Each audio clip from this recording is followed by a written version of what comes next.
I'm sure a lot of people are familiar with experiments that they've done with rats where they've been able to control them sending electronic impulses to their brain. Can the RFID send electronic impulses to your brain and essentially control people's moods and maybe even actions? No, not the way I view. Like, I mean, how the radio frequency ID, it has to work within a certain frequency range. So, you know, products like the Verichip, I see them being very much a product that goes into market as a health device. It will get a lot of synergy from Obamacare where, you know, Obamacare could actually mandate and say, look, if you don't actually take on, you know, Obamacare, and basically, you know, if you have, let's say, diabetes, for example, and don't take the microchip, well, we'll just fine you whatever it was, you know, up to $4,000 a day. I've heard there's been different reports. But there is, you know, chips that are coming down the line. I mean, and British Telecom basically discussed the product itself was called the Soul Catcher. And what that really is, that is a brain chip. So what it does, it basically embeds itself, you know, within the brain. And the purpose behind that is to be sort of like a black box on an actual, on a plane where the chip itself is actually downloading one's life experience. And then from that perspective, you have got total control to the point where you could have mind control, obviously, in this product. There would be an actual biofeedback coming from the actual chip itself saying, okay, well, look, Greg Nikolettos does not particularly care for the naked scanners. Well, let's send back a data packet back that can actually correct his thinking. So what it comes down to is these chips, or the brain chips, will actually be a totally different market to what the Verichip is. The Verichip will be sort of the entry level, but you will see Intel, you know, British Telecom, and all the other, you know, large players actually start pushing what's called brain-to-brain communication, and that is happening right now. And of course, you know, they will basically use, you know, the moral and the ethics angle and say, you know, we're here to help people that are handicapped, people that are paralyzed, and it's always one of those angles. So the only time that science actually utilizes morals and ethics is when they basically want to implement their agenda. Well, you just gave me chills with that name, Soul Catcher. I've heard of that technology before. I've never heard it by name, and literally I have goosebumps and my hairs are standing up because that's... I mean, yeah, what a name, Chris. I mean, what a name. I mean, God's sakes, if, you know, they're telling you. That, I mean, and the Soul Catcher itself, the point behind it is, let's say, for example, you had a person who was totally compliant. So let's say you had, you know, a person who's been a drone from birth, raised by parents who are drones as well. He joins the Hive Mind Collective, you know, goes to work, does his job, comes home, drinks his beer, watches the game. You know, it's all fine as long as, you know, whatever he gets, you know, he gets, doesn't question the system. What you realistically could then do is take that person's life experience and the map of his life, and then you could then actually start downloading that data into newborn babies, creating baby clones, baby drones, and therefore there's more worker bees created, more drone bees created, and the hive is happy. The queen bee continues, and so the hive is fulfilled. So the implications of, you know, brain chips go far beyond what the Verichip basically is. But as mentioned, they're all stepping stones. Everything is a stepping stone to the next agenda, and then eventually mankind will find itself at a crossroad and say, how the hell did we get here? And the answer is apathy and non-action. Right, it's the frog in the boiling water theory. If you throw him in boiling water, he's going to jump right out. If you turn the temperature up slowly, he's going to cook to death. Absolutely.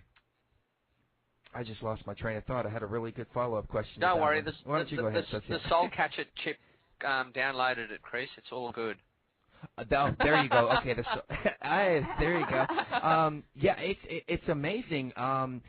I've talked to people who, you know, I'll bring this up to them, and they'll turn around and say, what do they say, Socio? About the chip in the head? Yeah. I told him about that earlier. Yeah. Someone I knew said that he would like to have a chip implanted in his brain to basically store all of his memories, and so that all you have to do is like hook himself up to a USB port and then like download all his memories and be able to experience them even when he's like 70, 75 years old. What do we do with people like that just simply don't get it? Really, you can't, because they are their own gods. So, I mean, when you look at that particular application, it really ties into the person's desire to view more of himself, to basically, it's really like a self-fulfilling sort of a prophecy where, you know, I'm willing to let the military-industrial complex microchip my brain. I mean, who wrote the code? Who will actually monitor this microchip? Which insurance company is going to underwrite the actual product? So it's just it's fanciful stuff. But I can tell you, when you actually start looking at the human plus, the transhumanist movements, and the profits of strong AI, they are taking a religion to market. It is the new religion. It is extremely well honed. You're focusing on dorks, basically, you know, your World of Warcraft freaks, who really have no social skills whatsoever.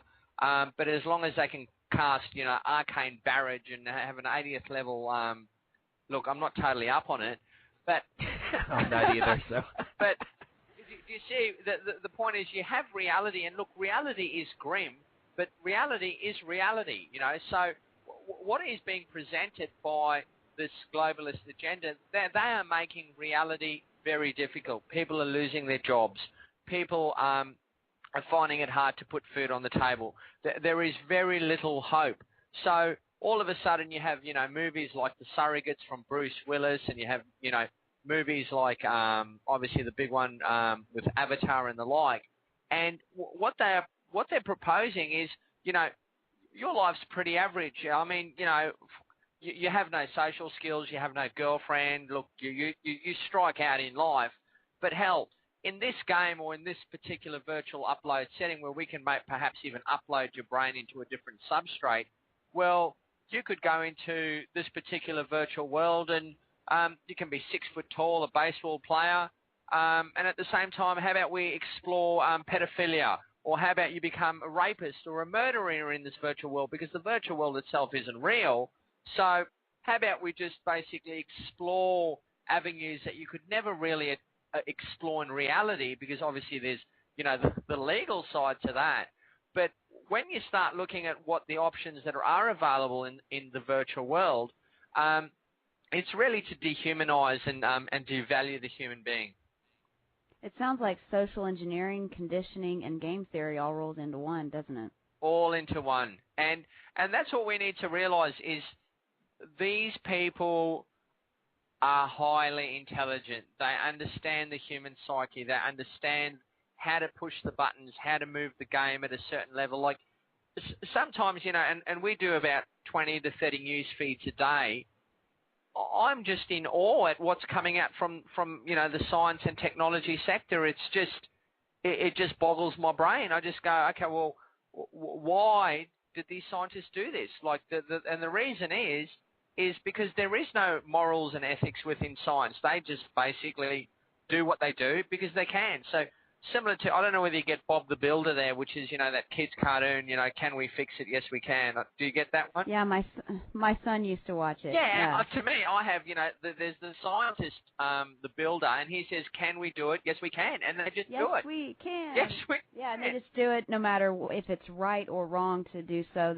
DARPA's going to do it. Exactly. We just do it. And we tick that box, and then the next grant arrives, and we don't actually realize that, perhaps what we worked on is now actually within the military-industrial complex and enslaving people.